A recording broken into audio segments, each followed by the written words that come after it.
Hello everyone, welcome to fashionable foodie. আমি রায়া চলে এসেছি একটা নতুন ব্লগ নিয়ে। দেখতেই পাচ্ছ, রেডি হয়ে গেছি। কোথায় যাব? যাব হচ্ছে বারোদলে। তোমরা সকলেই জানো কৃষ্ণনগরে আমার বাড়ি। আর এই সময় কৃষ্ণনগরে একটা মেলা চলছে, যেটার নাম হচ্ছে বারোদল মেলা। আমাদের বারোদল মেলা হচ্ছে স্পেসিফিক্যালি একটা ইমোশন, যেখানে আমাদের মন খারাপ হলে আমরা বারোদলে যাই, বিকেলে একটু ঘুরতে বেরোতে ইচ্ছা হলে আমরা বারোদলে যাই, কিছু খাওয়ার ইচ্ছা হলে আমরা বারোদলে যাই। আমাদের সব সময় বারোদলে যেতে ভীষণ ভালো লাগে এবং ভীষণ এনজয় করি আমরা বারোদল মেলাটা। আজকে আমরা সবাই মিলে রেডি হয়ে গেছি। আমার বরটা বাড়িতে নেই, মিস করছি, কিন্তু তাও বারোদলে মেলায় যেতেই হবে। সবাই মিলে রেডি হয়ে গেছি, এখন আমরা বারোদল মেলায় যাব। দেখা হচ্ছে মেলাতে গিয়ে। বাড়ি থেকে রওনা দিয়ে দিলাম সবাই মিলে বারোদলের উদ্দেশ্যে।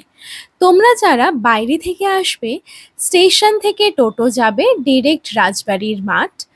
রাজার দিঘি থেকে এই একটা টেম্পোরারি ব্রিজ ওরা তৈরি করে রাখে শুধুমাত্র বারোদলের উপলক্ষে। ব্রিজ দিয়ে যদি যেতে না চাও তাহলে ডিরেক্টলি মেলার গ্রাউন্ডে চলে আসবে, যেখানে এই মেন এন্ট্রেন্সটা থাকে। এখান দিয়েই তোমরা সোজা ঢুকে যেতে পারবে কৃষ্ণনগরের বারোদল মেলায়। এই মেলার মূল আকর্ষণ হলো 12টি মূর্তি, যা গোপাল বা শ্রীকৃষ্ণের প্রতিকৃতি।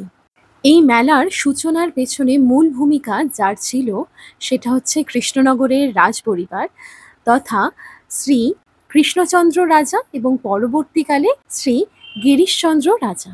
সময়ের সাথে সাথে এই মেলাটি আমাদের অত্যন্ত হৃদয়ের কাছে একটা সাংস্কৃতিক অনুষ্ঠান বা উৎসব রূপে রূপান্তরিত হয়েছে। এই মেলাতে বিভিন্ন ধরনের খাবার দাবার, সাজসজ্জার জিনিস, পোশাক আশাক, বাচ্চাদের জন্য বিভিন্ন ধরনের খেলনা, দোলনা, সমস্ত কিছুর এখানে ব্যবস্থাপনা থাকে। এই রাইডসগুলো দেখে ছোটবেলার কথা খুব মনে পড়ে যায়, যেখানে আমিও এদের মতন এরকমই লাফাতাম। এখনো ইচ্ছা করে, তবে ফেটে যাওয়ার সম্ভাবনা থাকতে পারে, তাই আর সাহস করে যাই না। মাটির তৈরি জিনিস, মাটির পুতুল, কাঠের জিনিস, বিভিন্ন খাওয়া দাওয়ার জিনিস এখানে পাওয়া যায়। আমরাও এখানে একের পর এক বিভিন্ন রকম খাবার ট্রাই করলাম।